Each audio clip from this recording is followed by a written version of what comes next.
Driving tips മലയാളത്തിൻ്റെ പുതിയൊരു വീഡിയോയിലേക്ക് സ്വാഗതം.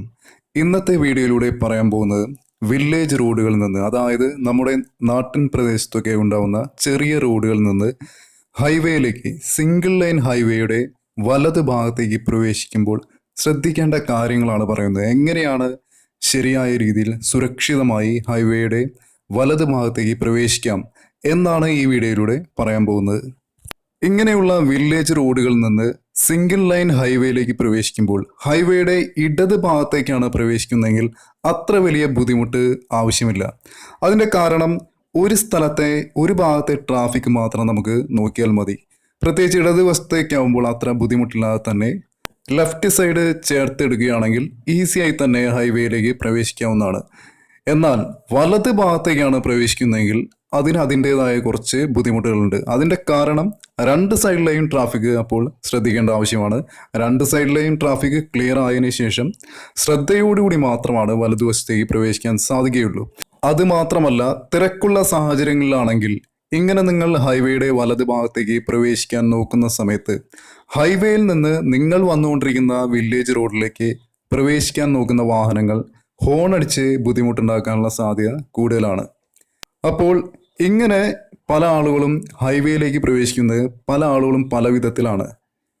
ചില ആളുകൾ റൈറ്റ് സൈഡിലേക്കാണ് കയറ്റിയെടുത്ത് ഹൈവേയിലേക്ക് കാർ എടുക്കുന്നത്. ഇങ്ങനെ ചെയ്യുമ്പോൾ തിരക്കില്ലാത്ത സാഹചര്യങ്ങളാണെങ്കിൽ പ്രത്യേകിച്ച് യാതൊരു കുഴപ്പമില്ല.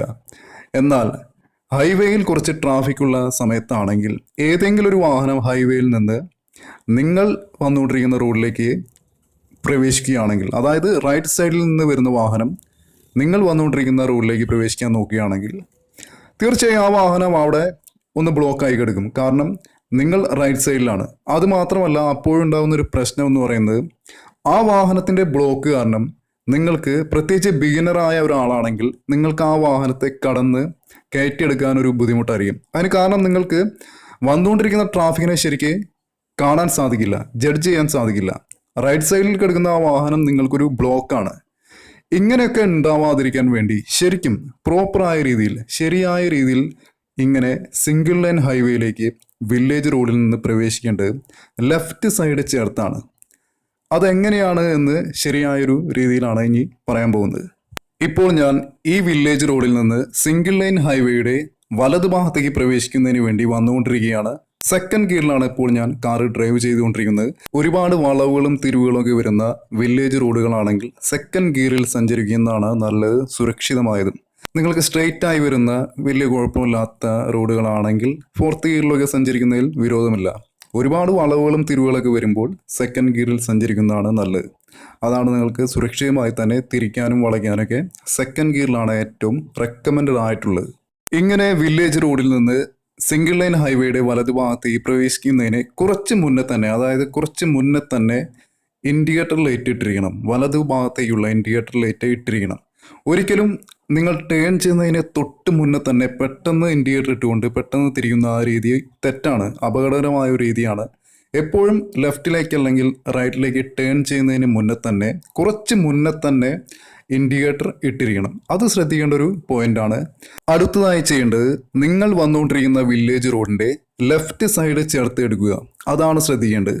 ലെഫ്റ്റ് സൈഡ് ചേർത്ത് എടുത്തു കൊണ്ടുവന്ന് ഏകദേശം ഹൈവേ എത്തുന്നതിന് കുറച്ച് മുന്നേ തന്നെ ഫുള്ളായി ക്ലച്ച് ചവിട്ടിക്കൊണ്ട് കുറച്ച് ബ്രേക്ക് അപ്ലൈ ചെയ്തുകൊണ്ട് കാറിനെ സ്ലോ ചെയ്ത് കൊണ്ടുവരിക. സ്ലോ ചെയ്ത് കൊണ്ടുവന്ന് ഏകദേശം ഹൈവേയുടെ ആ എൻട്രൻസിൽ എത്തിയിട്ടുണ്ടെങ്കിൽ കാറിനെ ഒന്ന് സ്റ്റോപ്പ് ചെയ്യുക. സ്റ്റോപ്പ് ചെയ്ത ശേഷം ഹൈവേയിലുള്ള ട്രാഫിക്കിനെ കൃത്യമായി ഒന്ന് ജഡ്ജ് ചെയ്യുക. എങ്ങനെയാണ് ട്രാഫിക് എന്ന് ശരിക്കും ഒന്ന് നോക്കുക. സിംഗിൾ ലൈൻ ഹൈവേ ആയതുകൊണ്ട് തന്നെ രണ്ട് ഭാഗത്തു നിന്നാണ് വാഹനങ്ങൾ വന്നുകൊണ്ടിരിക്കുന്നത്. നല്ലൊരു ശ്രദ്ധ ആവശ്യമാണ്. കൃത്യമായും ട്രാഫിക്കിനെ ജഡ്ജ് ചെയ്ത ശേഷം ഒന്ന് ക്ലിയർ ആയ ശേഷം വേണം കാറിനെ ഹൈവേയിലേക്ക് എടുക്കാൻ വേണ്ടിയിട്ട്. ക്ലിയർ ആയ ശേഷം നിങ്ങൾ ചെയ്യേണ്ടത് ക്ലച്ചിനെ ഹാഫ് ക്ലച്ച് പൊസിഷനിലേക്ക് കൊണ്ടുവരിക. ഹാഫ് ക്ലച്ചിൽ കൊണ്ടുവന്ന ശേഷം ആക്സിലേറ്റർ കുറച്ച് കൊടുത്തുകൊണ്ട്, ആക്സിലേറ്റർ ഒരിക്കലും കൂടുതലായി കൊടുക്കരുത്, കുറച്ച് ആക്സിലേറ്റർ അപ്ലൈ ചെയ്തുകൊണ്ട് കാറിനെ ഹൈവേയുടെ ലെഫ്റ്റ് സൈഡിലേക്ക് കൊണ്ടുവരിക. അതായത് സ്റ്റിയറിംഗ് റൈറ്റ് സൈഡിലേക്ക് ആവശ്യത്തിന് തിരിച്ചുകൊണ്ട് ഹൈവേയുടെ ലെഫ്റ്റ് ഭാഗത്തേക്ക് കാറിനെ കൊണ്ടുവരിക. എപ്പോഴും ഇങ്ങനെയുള്ള സിറ്റുവേഷനിൽ വളരെ സാവകാശം തന്നെ എടുത്താൽ മതി. ഒരിക്കലും ധൃതി പിടിച്ച് വേഗത്തിൽ എടുക്കരുത്. ശ്രദ്ധയോടുകൂടി തന്നെ ചെയ്യുക. എന്തെങ്കിലും വാഹനങ്ങൾ വരുന്നുണ്ടോ എന്നൊക്കെ എപ്പോഴും നല്ലൊരു കൺട്രോൾ നിങ്ങളുടെ കാറിൻ്റെ മേളിൽ ഉണ്ടായിരിക്കണം. എന്തെങ്കിലും ഒരു വാഹനമോ ആളുകളൊക്കെ പെട്ടെന്ന് മുന്നിലേക്ക് വരികയാണെങ്കിൽ ബ്രേക്ക് ചെയ്ത് സ്റ്റോപ്പ് ചെയ്യാനുള്ളൊരു ശ്രദ്ധ, ആ ഒരു കോൺസെൻട്രേഷൻ നിങ്ങൾക്ക് എപ്പോഴും ഉണ്ടായിരിക്കണം. ഈ ഒരു സാഹചര്യത്തിൽ നിങ്ങൾക്ക് ഏറ്റവും കൂടുതലായി വേണ്ടിവരുന്നത് ഹാഫ് ക്ലച്ചിൽ കാറിനെ ഓഫ് ആവാതെ എടുക്കാനുള്ള ഒരു കഴിവാണ്. മാനുവൽ ട്രാൻസ്മിഷനുള്ള കാറ് ഡ്രൈവ് ചെയ്യുമ്പോൾ ഹാഫ് ക്ലച്ച് കൃത്യമായി അറിഞ്ഞിരിക്കണം. അതുപോലെ ഹാഫ് ക്ലച്ചിൽ ഓഫ് ആവാതെ കാർ എടുക്കാനുള്ള ഒരു കഴിവ് നിങ്ങൾ പ്രാക്ടീസ് ചെയ്ത് അത് നേടിയെടുക്കണം. ഹാഫ് ക്ലച്ച് എന്താണ് എന്നും ഹാഫ് ക്ലച്ച് എങ്ങനെയാണ് പ്രാക്ടീസ് ചെയ്യേണ്ടത് എന്നതിനെക്കുറിച്ച് ഓൾറെഡി ഒരു വീഡിയോ ഞാൻ ചെയ്തിട്ടുണ്ട്. ആ വീഡിയോയുടെ ലിങ്ക് ഞാൻ ഈ വീഡിയോയുടെ ഡിസ്ക്രിപ്ഷനിൽ ആഡ് ചെയ്തിട്ടുണ്ട്. അപ്പോൾ ആ വീഡിയോ നിങ്ങൾക്ക് കാണാവുന്നതാണ്. ഹാഫ് ക്ലച്ചിൽ എന്തെങ്കിലും ബുദ്ധിമുട്ടുള്ള ആളുകളുണ്ടെങ്കിൽ, അതുപോലെ ബിഗിനേഴ്സായ ആളുകൾക്കൊക്കെ ഹാഫ് ക്ലച്ച് നന്നായി പ്രാക്ടീസ് ചെയ്യുക. പ്രാക്ടീസ് ചെയ്തിട്ടുണ്ടെങ്കിൽ നിങ്ങൾക്ക് വളരെ കൂളായി തന്നെ ഇങ്ങനെയുള്ള സിറ്റുവേഷനിലൊക്കെ കാറ് ടേൺ ചെയ്യാനും എടുക്കാനൊക്കെ സാധിക്കും. ഇപ്പോൾ ഞാൻ ഈ ഒരു സാഹചര്യത്തിൽ ഞാൻ സെക്കൻഡ് ഗിയറിൽ ഇട്ടുകൊണ്ടാണ് ഹാഫ് ക്ലച്ചിൽ വെച്ച് കാറ് എടുത്തിരിക്കുന്നത്. ഇതേ സാഹചര്യം തന്നെ നിങ്ങളുടെ കാറിൽ ആളുകൾ ഇരിക്കുന്നുണ്ട്, അതുപോലെ അത്യാവശ്യം ഭാരമുള്ള ലഗേജൊക്കെ ഉണ്ടെങ്കിൽ, ലോഡ് കൂടുതലാണ്. ലോഡ് കൂടുതലുള്ള സാഹചര്യങ്ങളിൽ ഫസ്റ്റ് ഗിയറിൽ ഇട്ടെടുക്കുന്നതാണ് ഏറ്റവും നല്ലത്. അതിൻ്റെ കാരണം ഫസ്റ്റ് ഗിയറിന് ടോർക്ക് കൂടുതലാണ്. ഏറ്റവും പവറുള്ള ഗിയറാണ് ഫസ്റ്റ് ഗിയർ. സെക്കൻഡ് ഗിയറിന് ഫസ്റ്റ് ഗിയറിനെ അപേക്ഷിച്ച് പവർ കുറവാണ്. അതുപോലെ തന്നെ കുറച്ച് കൂടുതലായി ക്ലച്ചിൻ്റെ മുകളിൽ ക്ലച്ച് കൂടുതലായി താങ്ങേണ്ട ഒരു ആവശ്യം വരുന്നുണ്ട്. അപ്പോൾ ലോഡ് കൂടുതലായ ഒരു സാഹചര്യത്തിൽ ഇങ്ങനെയുള്ള ശ്രദ്ധാപൂർവം നിർത്തിയെടുക്കുന്ന സമയത്ത്, ഹാഫ് ക്ലച്ച് ഉപയോഗിച്ചെടുക്കുന്ന സമയത്ത് ഫസ്റ്റ് ഗിയറിൽ എടുക്കുന്നതാണ് നല്ലത്. ഫസ്റ്റ് ഗിയറിലായാലും സെക്കൻഡ് ഗിയറിലായാലും ഈ ഒരു സാഹചര്യത്തിൽ, ഈ ഒരു സിറ്റുവേഷനിൽ കാർ എടുക്കുന്ന സമയത്ത് ഹാഫ് ക്ലച്ചിൽ കാർ ഓഫ് ആവാതെ എടുക്കാനുള്ള ഒരു കഴിവ് നിങ്ങൾക്ക് ഉണ്ടായിരിക്കണം. ഇങ്ങനെയുള്ള സാഹചര്യങ്ങളിലൊക്കെ കാർ ഓഫായി പോയി കഴിഞ്ഞിട്ടുണ്ടെങ്കിൽ ഒരിക്കലും നിങ്ങൾ പാനിക് ആവരുത്, നിങ്ങൾ വെപ്രാളപ്പെടരുത്. ധൈര്യപൂർവ്വം തന്നെ ശ്രദ്ധയോടുകൂടി കൂളായിക്കൊണ്ട് തന്നെ കാറ് വീണ്ടും സ്റ്റാർട്ട് ചെയ്യുക. സ്റ്റാർട്ട് ചെയ്ത ശേഷം ഫസ്റ്റ് ഗിയറിൽ ഇട്ടെടുക്കുക. സ്മൂത്തായി ക്ലച്ച് പതുക്കെ വിട്ടുകൊടുത്ത് കുറച്ച് ആക്സിലേറ്റർ കൊടുത്തുകൊണ്ട് ധൃതി പിടിക്കാതെ ശ്രദ്ധാപൂർവം റോഡിലേക്ക് നോക്കി എടുക്കണം. പലപ്പോഴും ഇങ്ങനെയുള്ള സാഹചര്യങ്ങളിൽ പുതിയ ആളുകളാണെങ്കിലൊക്കെ ഓഫായി പോകുമ്പോൾ സംഭവിക്കുന്നത് വെപ്രാളം കൊണ്ട് അവർ എങ്ങനെയെങ്കിലുമൊക്കെ ഒന്ന് കാറ് എടുക്കുകയാണ് ചെയ്യുന്നത്.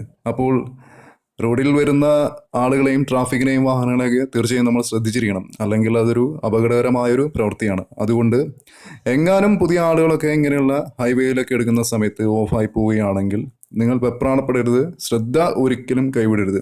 എത്ര വലിയ എക്സ്പേർട്ടായ ഡ്രൈവർ ആയാലും കാർ ഡ്രൈവിങ്ങിലൊരു മെയിൻ കീ, കാർ ഡ്രൈവിങ്ങിലെ ഏറ്റവും വലിയ ഒരു ഇമ്പോർട്ടൻ്റ് ആയ ഒരു സംഭവം എന്ന് പറയുന്നത് കോൺസെൻട്രേഷൻ, ശ്രദ്ധയാണ്. റോഡിലേക്കുള്ള ശ്രദ്ധ എപ്പോഴും ആവശ്യമാണ്. അപ്പോൾ ഇന്ന് ഞാൻ പറഞ്ഞ കാര്യങ്ങളെല്ലാം തന്നെ നിങ്ങൾക്ക് മനസ്സിലായി എന്ന് വിശ്വസിക്കുന്നു. എന്തെങ്കിലും സംശയങ്ങളുണ്ടെങ്കിൽ കമൻ്റ് എഴുതുക. ഈ വീഡിയോ നിങ്ങൾക്ക് ഇഷ്ടപ്പെട്ടാൽ തീർച്ചയായും ഒന്ന് ലൈക്ക് ചെയ്യുക. ഈ വീഡിയോ നിങ്ങളുടെ സുഹൃത്തുക്കൾക്ക് ഉപകാരപ്പെടുമെങ്കിൽ അവർക്കും വേണ്ടി ഒന്ന് ഷെയർ ചെയ്ത് കൊടുക്കുക. എൻ്റെ ചാനൽ സബ്സ്ക്രൈബ് ചെയ്യാത്ത സുഹൃത്തുക്കളുണ്ടെങ്കിൽ ഒന്ന് സബ്സ്ക്രൈബ് ചെയ്യുക. മറ്റൊരു ഡ്രൈവിംഗ് റിലേറ്റഡ് ആയ വീഡിയോയുമായി വീണ്ടും വരാം. Thank you for watching.